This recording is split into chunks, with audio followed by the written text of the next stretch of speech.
Welcome back for another video. We asked 4 of the greatest managers to have ever played FPL one simple question: what's the secret to your success? You may or may not have heard of these managers, but they all boast a record very few managers have ever achieved. Their rank history combined includes 43 top 100Ks, 27 top 10Ks and 7 top 1K finishes.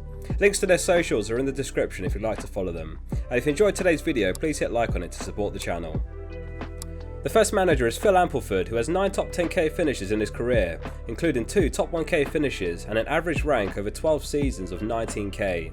He's never finished outside the top 100k ever. He said, "Identify your natural playing style. Some managers like taking hits or going for differentials. Some play a very patient game or picking template players. Find your natural style of playing the game and stick to it. There are so many ways of playing the game, but playing in a style that suits you will mean that you're in your comfort zone and will tend to make better decisions. There are so many ways of getting information and opinions in FPL. I think I've learned to filter out the good from the bad to an extent. Seeking opinions from trusted managers that have similar playing style to me works for me. I've always tried to stick to a cheap bench to maximise my funds in my starting 11. I'm even comfortable with a non-playing keeper and one player on my bench that doesn't start. I'm very much a fixtures manager. I'll try to plan my moves based on the next 4 to 6 weeks' fixtures, looking at who could be the form players from those teams and who is the talisman of that team. In previous seasons, I looked at spending less money in defence by having one premium defender, a mid-price defender, and then some rotations with 2 or 3 cheap defenders. So you always have a strong looking defence in a 3-4-3 or 3-5-2 formation. However, the recent rise of attacking fullbacks has stopped me from doing this. At the start of the season, I tend to take more hits and risk early transfers in a bid to increase my team value. My mantra is that as the season progresses, players are more likely to get rested, injured, rotated due to fatigue and fixture congestion, making the early transfers more risky. I generally pick solid captain choices and look at the other 10 players to make the difference. I tend to find my picks mirror the polls without looking first. I've been known to go big rogue when there's no standout option, having a few successes in the past with defenders, even a defender playing in the early Saturday kickoff. I do not let ownership levels have any influence on my transfers or starting 11. The only time I may use effective ownership is in the event of a 50-50 captain decision. Don't be scared of selling players that you might hold value in. If you believe there's a better option, not selling can hold you back. You only gain that value in the player when you sell him. Avoid rules that may limit your options and don't hold grudges against certain players. I'm a gooner and won't think twice about getting a Spurs player in. I try to take any emotion out of my decisions, even if a player has trolled me in the past. The next answer is from Bennett, who has 9 top 10k finishes in his career and on top of that a further 4 finishes within the top 50k. He said, "My success is largely based on patience, risk aversion and planning. I think these are traits of many top 100 managers.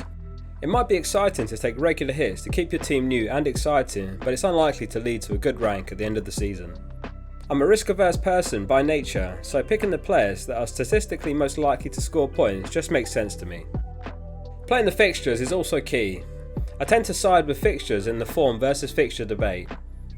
I like to study the fixture ticker and plan future transfers using a spreadsheet planner, usually focusing on the next 6 weeks. I enjoy planning and reading a variety of FPL content. There's a lot of quality and entertaining content creators out there, and I think it's important to vary what you watch and read every week. That way you can take in lots of different views and perhaps learn something you hadn't previously considered. Finally, a lot of us can get frustrated with lots of points on our benches. However, I think a strong squad might be beneficial during the busy times such as the winter period where we have 10 game weeks in 6 weeks. The next answer is from Matt Corbridge, who has an average rank of 8k in his entire career, which includes 5 top 10k finishes and 7 seasons.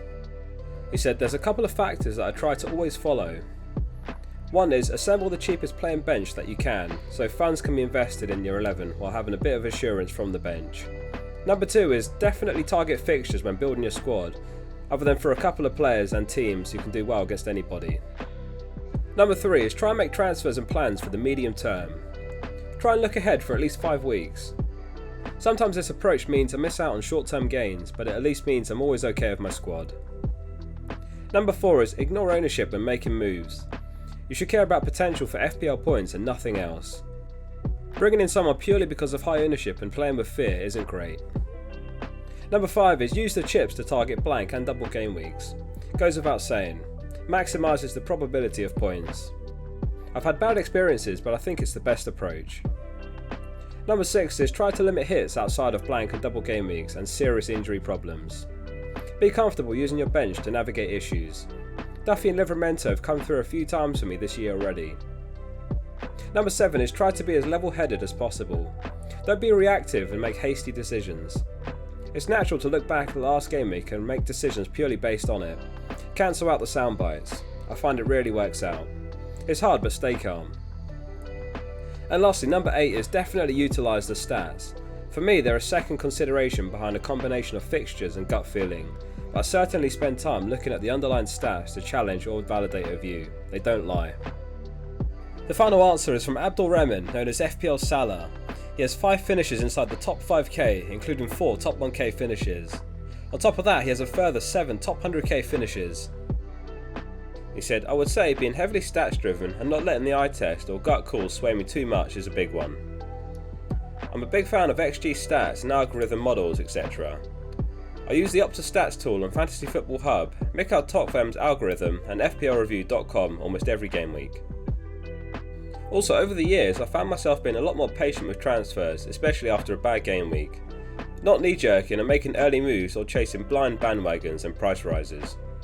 I think this has been the biggest reason for my success, making decisions with a cool head once the dust has settled.